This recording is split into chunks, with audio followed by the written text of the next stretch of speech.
Gemini 10. The crew for Gemini 10 is Command Pilot John Young and Pilot Michael Collins. As you know, Gemini 10 was a 3-day mission. We were looking at an evaluation of orbital navigation. We were looking at a primary rendezvous. We were going to use the Agena for dock propulsion for the first time. We were looking at a dual rendezvous using optical techniques. We had a stand-up extravehicular operation. And we had an umbilical EVA over to a dead Agena. And then we were going to follow all that by controlled reentry. Interspersed, we had many experiments. We had always kept this to be a very busy flight plan, and we knew it was. It was an ambitious flight plan, and we knew that too. I've always thought that the probability, statistically speaking, of doing everything that we had in the mission was very low. Docking in space has been accomplished once in the history of manned spaceflight, and the 10 crew will rendezvous with the Agena Target Vehicle and attempt to physically join with it to study the effects of docked vehicles as it pertains to more advanced missions of the future. The Gemini 10 crew will also seek to rendezvous with the passive Agena left in space after the mission of Gemini 8. There are no plans to physically dock with the now silent Agena. Of the 17 possible experiments carried aboard the 10 spacecraft, one, which may affect more earthbound residents of the planet, seeks to learn more about complex weather developments. In order to preserve the sights seen from their vantage point beyond the atmosphere, astronauts Collins and Young will use this camera to photograph weather developments from the spacecraft. Man's physiological reactions to the stresses of outer space are constantly monitored here on Earth at the biomedical console in the Mission Control Center. In order to keep track of such medical matters, tiny plastic discs called biosensors are attached to the body of the astronaut and feed signals back to the flight surgeon in Houston in less than 1 second. To prepare for docking in space with their own fully activated Agena, the Gemini 10 crew has spent many hours in the translation and docking simulator, located in a large black room at the Manned Spacecraft Center, duplicating as nearly as possible the problems peculiar to the mating of two vehicles in outer space. The entire mission can be simulated while both crewmen are still on the ground by using the complex Gemini Procedures Simulator, which duplicates the mission from liftoff to reentry. Hours of classroom study in spaceflight dynamics lie behind the plans for extravehicular activity in Gemini 10's flight plan. More hours, then, are spent at 0G to prepare astronaut Collins for his spacewalk and the use of a space gun equipped with more propellant than ever before.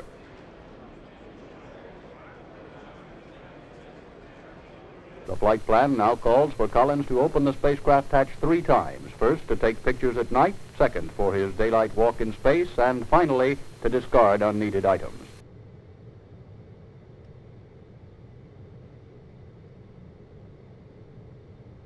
In a spacecraft the size of Gemini, there is a place for everything, and everything must be kept in its place. More hours of practice in the art of housekeeping, called stowage, must be completed until the crew is completely familiar with their home for 3 days and prepared to stow equipment away and move on to other experiments in the busy flight plan setup for Gemini 10. A key element in the success of the remaining Gemini missions is the Agena primary propulsion engine, manufactured by Bell Aerosystems, Niagara Falls, New York. An engine malfunction canceled the first rendezvous attempt during the Gemini 6 mission in October 1965. Engine design modifications were made and successfully tested at the Air Force's Arnold Engineering Development Center, Tullahoma, Tennessee. The modifications were incorporated in the remaining Agena engines. The Agena for the Gemini 10 mission was given a thorough checkout before being shipped to the Cape in early summer. Checkout events also continued on schedule for the Gemini launch vehicles. At the Martin, Baltimore plant, the launch vehicle for Gemini 11 was erected in the vertical test stand. GLV-10, shown in the adjacent stand, completed checkout and was delivered to the Cape in May. Spacecraft designers once again go over with meticulous care the skeletal beginnings of what will eventually become the highly complex vehicle called Gemini 10. All phases of construction are carefully monitored at all points, both prime and subcontractors, as the spacecraft takes shape and is checked out.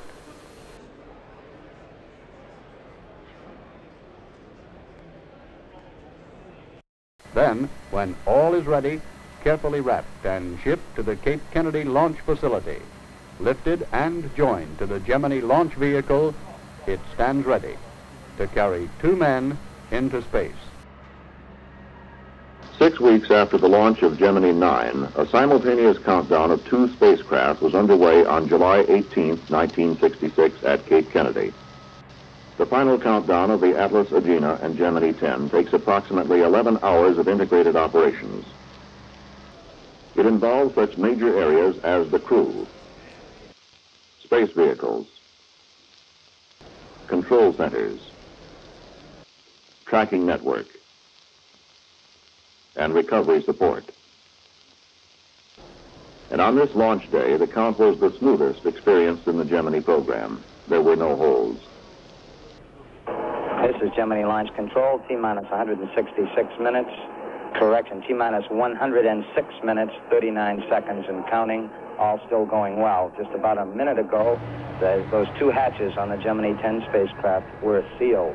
We're a little early, actually, some 6 minutes early in the count for that particular event, but the 2 crewmen were ready and the hatches were closed. They will now begin to purge the Gemini 10 spacecraft to about 100% oxygen environment, and we'll start to proceed with some communications and medical checks.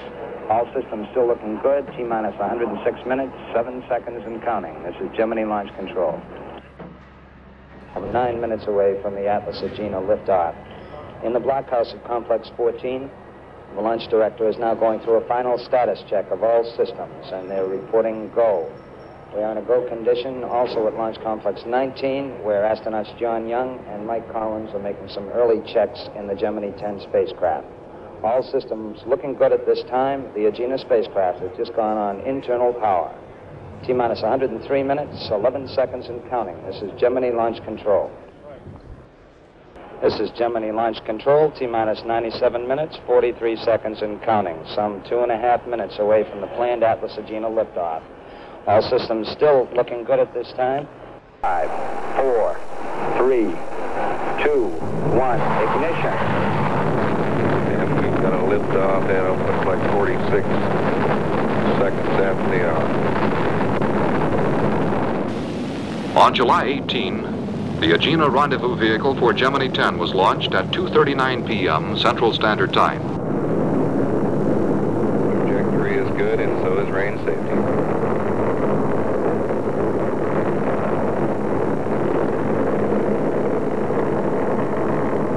Beginning the program.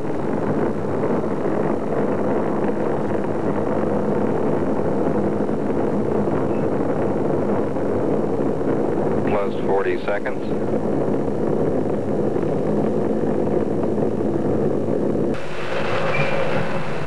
The primary propulsion system of the Agena inserted the target vehicle into an orbit with a 162 nautical mile apogee. Perigee was 157 nautical miles, an orbit very close to the planned values. We go. 2 minutes, 15 seconds into the flight.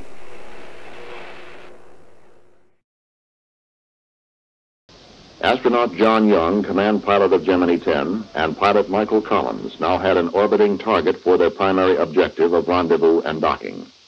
The Gemini launch vehicle had a 35-second launch window.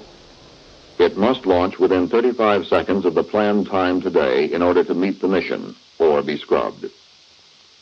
At the very start of that launch window, at 5:20 and 27 seconds in the afternoon, right on the nose, Gemini 10 lifted from launch pad 19.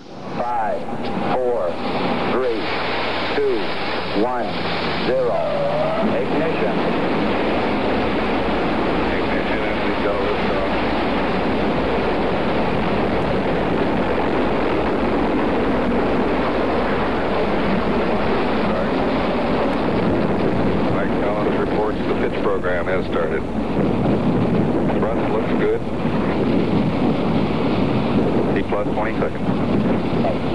program complete. And the pitch program has started.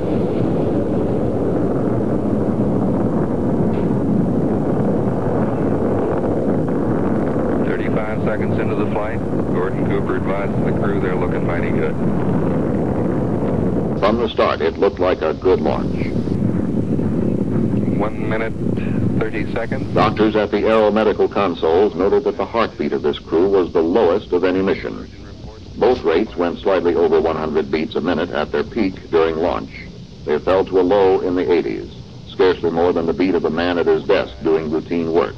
Certainly lower than that of many watching the launch.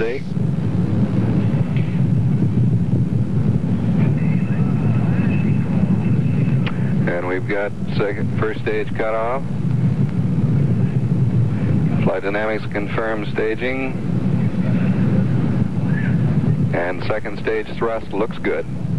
Gemini 10 was inserted into an orbit of 145 by 87 nautical miles. We had our second good orbit. As Gemini 10 began its first revolution over the Bermuda tracking station, it had 2 target vehicles ahead of it and 3 days of work. In addition to Agena 10, Agena 8, which had been launched 4 months earlier, was in an orbit of 217 by 215 nautical miles. Lights were burning in the mission control room at the Manned Spacecraft Center as Command Pilot Young began his maneuvers for rendezvous. Rendezvous was scheduled to occur on the 4th revolution over the South Atlantic when the crew would be between tracking stations.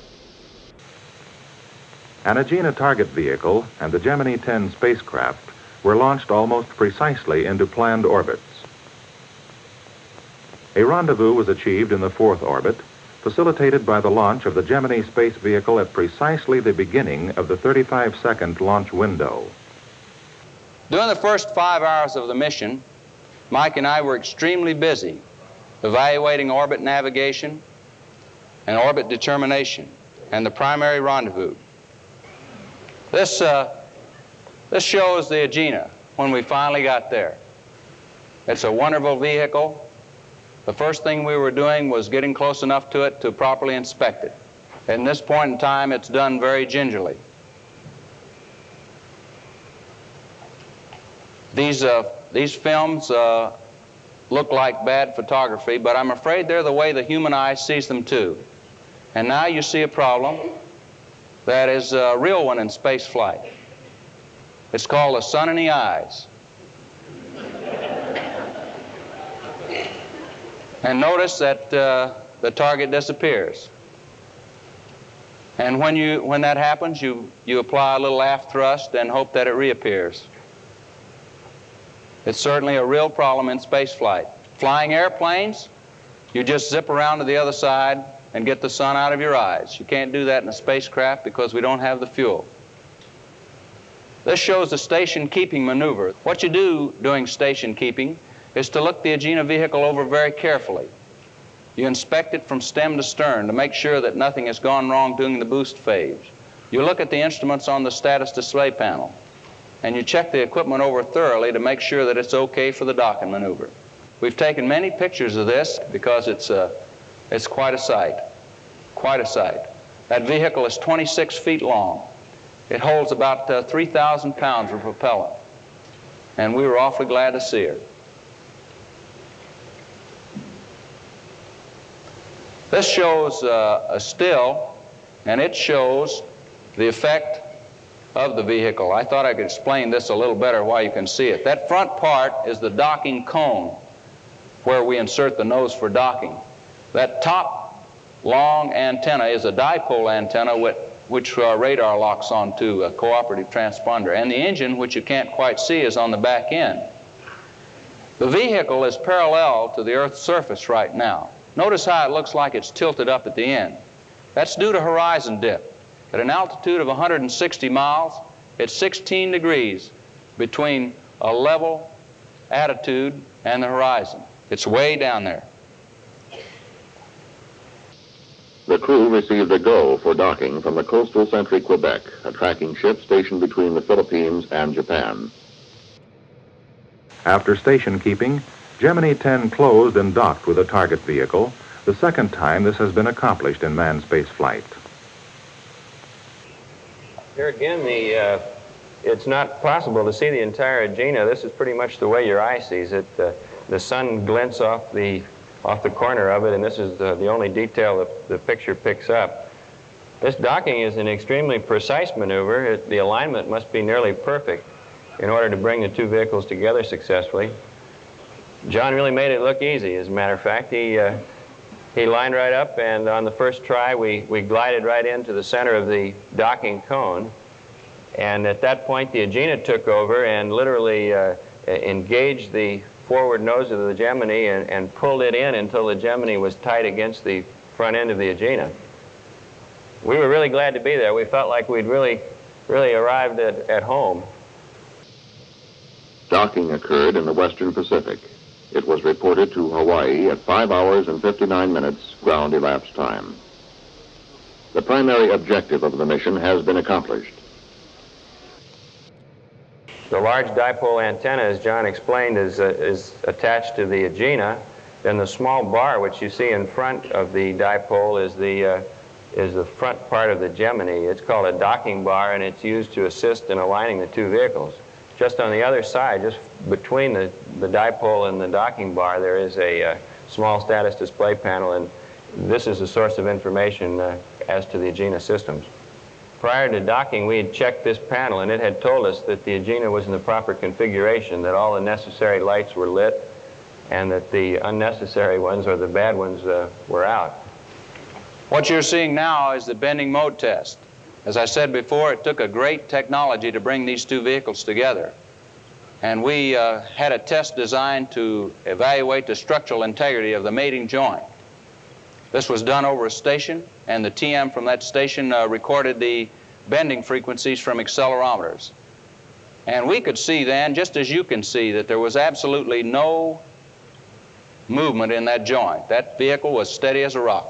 The test was done by pulsing our own spacecraft to see if there was any difference between the two vehicles. There was none, of course, for which we were very relieved. There's a tremendous amount of tension put between the two vehicles when that docking cone engages. At the end of the first day, a burn of 420 feet per second was made using the primary propulsion system, PPS, of the Agena. It raised the orbit of the docked vehicles to a new record, 414 by 160 nautical miles. Now we show us coming up on Hawaii for the first primary propulsion system burn. Mike threw the switch, and a minute and 24 seconds later, boy, it was really something. We had a -1 G, and we were driven forward in the cockpit, and for 11 seconds, we got a tremendous thrill. The colors are just beautiful. And here we are, on our way to apogee, and to a new world's altitude record. And I might say that it was set incidental to doing our job, of which I'm extremely proud.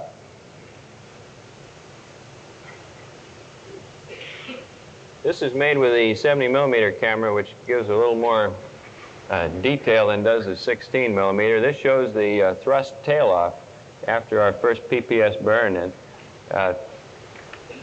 the human eye actually adds to what you see there, and there are actually chunks of propellant coming out of the engine, and the whole sky is floodlighted by the Agena engine. It's more of an orange color than you see here, but as I say, it's sort of difficult to have the 1G pushing you forward and at the same time to manipulate the handheld camera. So we always waited until after the burn prior to taking any 70mm pictures, and this one is as close to the full burn as we can show.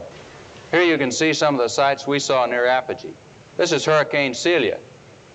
And in the background, that landmass is Florida. And it isn't just Florida, it's Florida, South Carolina, Florida, Georgia, South Carolina, and North Carolina. That's how far you can see up the coast. The flight plan for the rest of the mission underwent revisions. Expenditure of orbital attitude and maneuvering system propellant had been higher than planned during rendezvous. It would require careful management for the rest of the flight. On the second mission day, the command pilot performed 2 more Agena PPS burns to lower his orbit slightly below that of Agena 8. We burned the Agena main engine 3 times, the first time for 14 seconds, the second time for 11, and then finally a a short burn of 4 seconds, and in all cases the Agena performed just magnificently, a flawless performance. It was a busy 38 hours, a very busy 38 hours. This was followed by the first of 3 extravehicular activities. It was a stand-up EVA by pilot Collins to obtain still photography of selected star groups for astronomical study. Unfortunately, no motion picture film of this or subsequent extravehicular activities was obtained. It began in the middle of the night because we were primarily interested in performing experiment S13, which was the one involving the ultraviolet star spectra. I couldn't see as much in the way of dim light as I'd hoped because of a coating on the visor. I could see down to about 5th magnitude stars, which is what you see in a normal planetarium. But we were able, of course, to orient ourselves without difficulty because the Agena was fixed in its orientation, and it was pointed, it had us pointed to the south, and we were taking pictures of the southern constellations. These are taken with the 70-millimeter camera and through a prism, and to the layman they're not especially meaningful. However, the scientists from close examination of these spectra can determine in some cases, the actual composition of the star and its age, and it adds another little small piece of the jigsaw puzzle as to the origin of our universe. And they're very happy with these data, and of course we're happy to be able to provide them. At 44 hours and 40 minutes, Command Pilot Young undocked from Agena 10. He had been docked for almost 39 hours, or for more than a day and a half. The crew had slept twice in this configuration. This shows the undocking, some 38 hours after we docked. During this time, we conducted the S-26, the ion wake experiment. The purpose of this experiment is to measure the formation of the path of ions behind the vehicle. With this experiment and the D10 experiment, which also measures ion flow around the spacecraft, we figure we have found some very significant things that are going to be applicable to Earth orbital space flights at least. As we backed away from this vehicle, it looked to me like the United States had taken a pretty good step. We had shown that the propulsive power of a large rocket could be used to significant advantage. We had operated the Agena in all configurations and all modes, and the performance of the equipment was excellent. We were saving fuel here, and as the Agena passed down out of sight, I thought we were losing a very good vehicle. It had certainly done the job for which it had been intended, and we'd enjoyed every moment of testing it. Notice the visibility on the window. This happens quite frequently, and it's due to sun glare. The sun ricochets off the window at a bad angle, and but this is how the eye sees it too, so it's correct in every respect, I'm afraid to say. This S-26 experiment is involved with backing out, going up, and then coming back down, and here we see the Agena reappearing. I would estimate we're starting to get 200 feet away right now. It's no longer becoming a station-keeping problem. It's starting to develop into a rendezvous problem.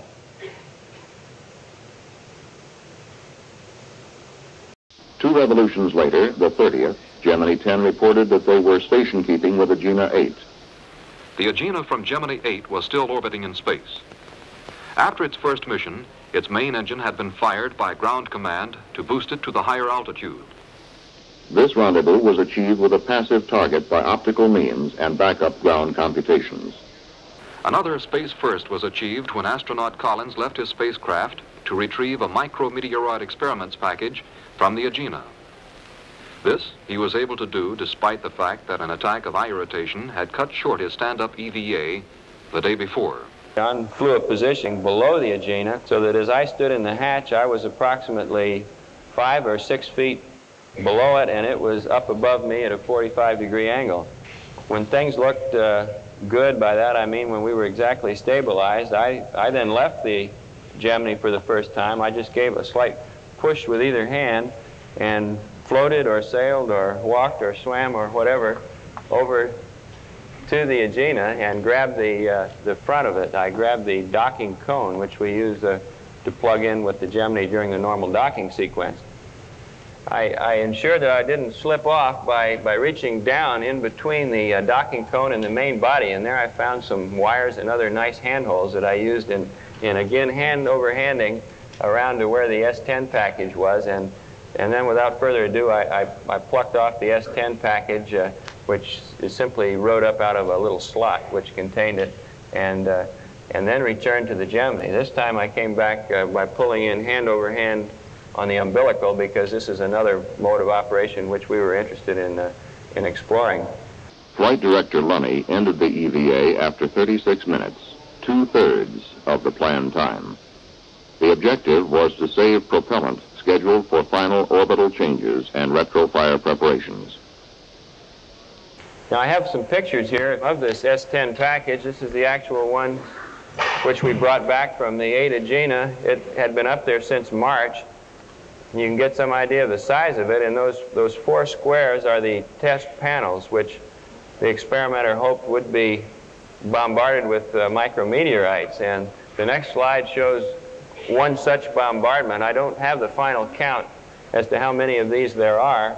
This is a classic type of hypervelocity impact. It makes a crater, which is quite similar to the craters we see on the moon, and also which we produce here on the ground in various ways. It's of extreme importance to people who are designing spacesuits, for example, and trying to determine the thickness required in the protective cover layer.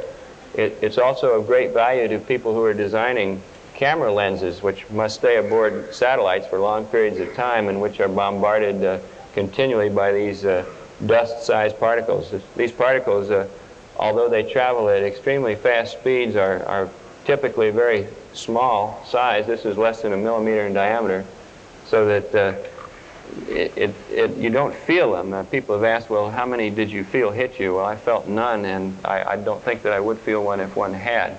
But at any rate, this is the sort of information which is vital for future spacecraft design, and we're certainly glad to have been able to bring back one that had been up there for several months. A 3rd EVA was performed to jettison equipment no longer needed. Well, this next picture Mike made outside when we jettisoned the large bag. The things that were in that bag was a 50-foot umbilical, and the 50-foot umbilical was really 64 feet long from end to end. We had some interconnects in there, some extra hoses, 6 empty man meal food packs. The bag has a very light weight and a rather high ballistic number, and so it's going to re-enter and burn up very shortly. This one shows the nose of the spacecraft. This is one of the few that I was able to get while outside, and it just gives some idea of the field of view which you're able to capture when you don't have to shoot through the narrow confines of the spacecraft window. It also, by comparison with the inside pictures, will give you some idea of the film which we had on our windows, caused primarily by burning the Agena engine, and which did degrade the quality of some of the other pictures. This is the Maldive Islands. They're a little island chain south-southwest of the tip of India in the Indian Ocean. And it shows that we're still learning about our own world. There's one island on there that I'm told looks absolutely nothing like the maps that show it to be. And this is one value of space photography, I believe. This next picture is a classic S6 picture. It shows Formosa looking to the north. That island on the right up there is Formosa. To the left is the Chinese mainland. This next one was taken on the next rev 90 minutes later. It's Formosa looking to the south. It is from the comparison of 2 pictures like this that meteorologists hope to learn how weather develops. This picture here doesn't look very significant, but it's interesting, I think. It's one of the pictures we shot inside. And then Dr. Berry, the flight surgeon, scheduled a 10-hour sleep period for the crew.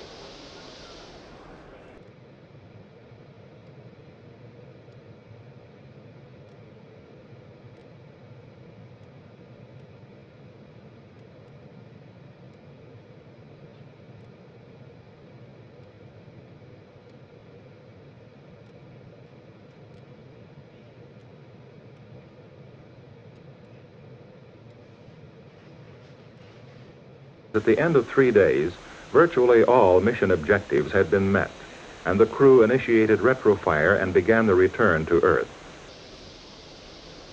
A three-way countdown to retrofire between crew, spacecraft communicator, and the retrofire officer began over Canton Island. 70 hours, 10 minutes. The rockets fire sequentially and impart a velocity change of some 320 feet per second to the orbit. This will bring the crew in.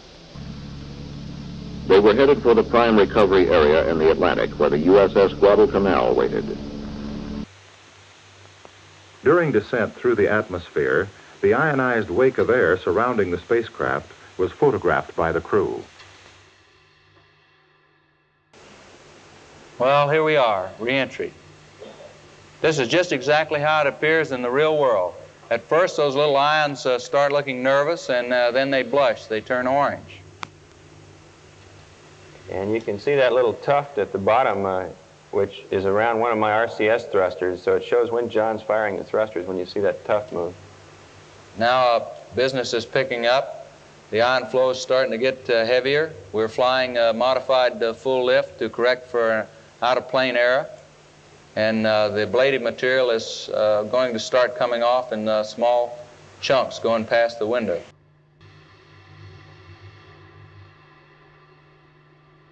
The G fields are picking up. We're probably pulling about 3 or 4 Gs right at this point. There goes a big chunk. That's a very spectacular sight, and you're seeing it just as we saw it. The camera's focused 20 feet outside the window. We're pulling half lift right now in a 45-degree bank, or a little more than half lift. As recovery forces watched, Gemini 10 was sighted. It was lowered slowly over the water by the large main parachute. The mission ended in the planned recovery area in the Atlantic Ocean. Rescue helicopters hovered about, and the crew of the Guadalcanal was ready for recovery. Splashdown occurred in relation to the aiming point. This will establish a new record. And early data indicates that Gemini 10 landed less than 5 nautical miles from the planned impact point. Experienced rescue swimmers were in the water quickly, attaching the flotation collar to the spacecraft. And getting set to attach it. The crew elected to be picked up by helicopter. Pilot Collins was the first to be hoisted up. The Horace collar and will be hoisted momentarily. We have no identification on which order they ascended into the helicopters. The second astronaut is airborne. He is about 1/3 of the way up. Going up. 3. NASA officials now go forward. The doors are opened, and the astronauts come out. Welcomed aboard the Guadalcanal in traditional fashion, astronauts Young and Collins had concluded a flight of 3 work-filled days. To John Stonecipher, who is... Okay, John Young leading Mike Collins down the red carpet as they approach Rear Admiral William Mack, the commander of this amphibious group fleet. And Admiral Mack is reaching out now, right in front of the Stars and Stripes, shaking first John Young's hand and then Mike Collins as the photographers gather around. Happy to have you here. Nice to be here. About 60 million people like very much. You think it's enough to say hello? Happy to be here, John. That's all live, John. Well, it's certainly a pleasure to be here. It's a real wonderful feeling to be part of the Navy on a flight, but it's even more tremendous to see a large part of the Navy when you get back from one. We've certainly enjoyed it. We've had a lot of fun, and we certainly appreciate all the hard work that everybody has done to make this mission a success. Thank you. Thanks a lot for picking this up. Beautiful job. Okay, we'll hit back across. Go ahead, John. There were 2 problems of note. Spacecraft fuel was used in excess during the first rendezvous maneuver and had to be carefully managed throughout the remainder of the flight. And in the first extravehicular activity, Pilot Collins experienced difficulties which forced a premature end to the exercise.